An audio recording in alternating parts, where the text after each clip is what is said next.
டெல்லியில் காலை வேலையை பார்க்கலாமா? காலையில் எந்திரிச்சு பசங்களை ஸ்கூலுக்கு கிளப்புறது ரொம்ப ஈஸி தாங்க.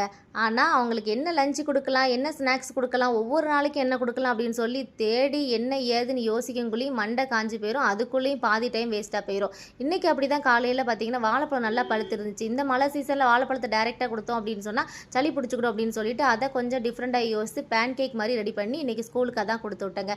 காலையில் பசங்க ஸ்கூலுக்கு போகல, மழை அந்த அளவுக்கு இல்லை, ஒரு 7:45 இருக்குங்க.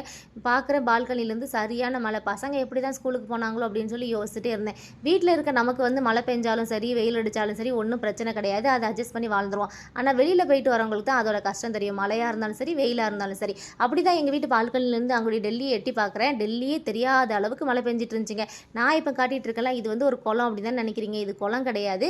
பக்கத்தில் இருக்கக்கூடிய இடத்தோட ஒரு ரன்னிங் பிளேஸ், அதாவது ஒரு கிரவுண்ட், அது வந்து தண்ணியாக மாறி கிடக்கு.